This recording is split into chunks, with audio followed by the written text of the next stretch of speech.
I've played nearly every cricket video game ever released, from older games like Cricket 64 to the blocky DOS era titles like Gramgoose Cricket and Cricket 96 to the golden age classics like EA Cricket 2005 and 07, right up to the modern titles like Bradman Cricket, Cricket 22 and Cricket 24.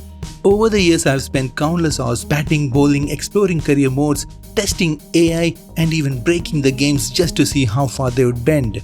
And somewhere along the way, I started noticing patterns. Despite all the supposed improvements, many of these games still feel eerily similar, and it made me realize cricket games have a game design problem.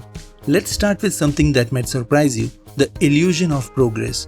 On the surface, cricket games have come a long way. Today we have lifelike player faces, real stadiums, motion capture animations, even dynamic lighting and weather systems.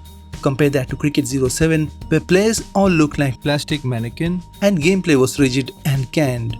But when you look past the visuals and actually play the games, you'll notice something strange.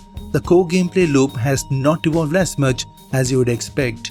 Sure, Cricket 24 adds features like Pro Team and better feeling animations, but the underlying feel of batting, bowling and match rhythm can still fall into the same repetitive patterns. That's the first lesson I learned. High quality graphics do not guarantee better game design.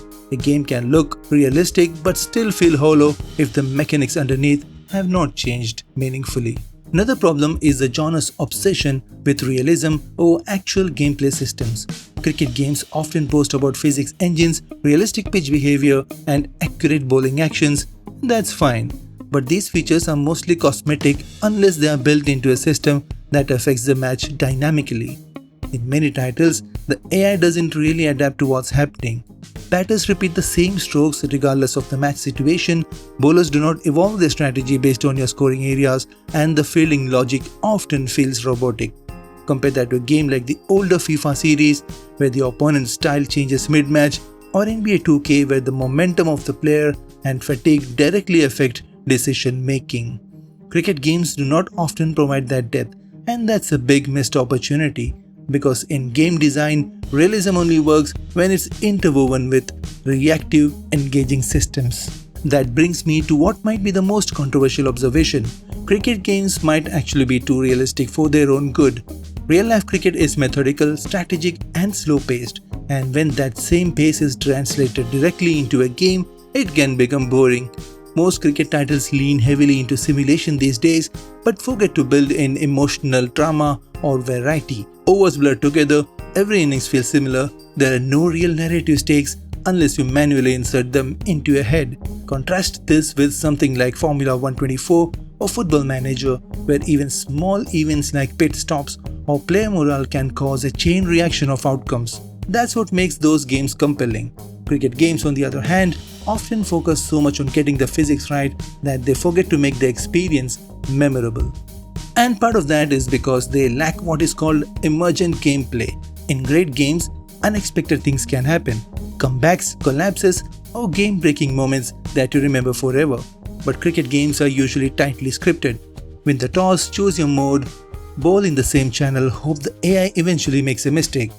Matches often follow the same flow unless you go out of your way to change it.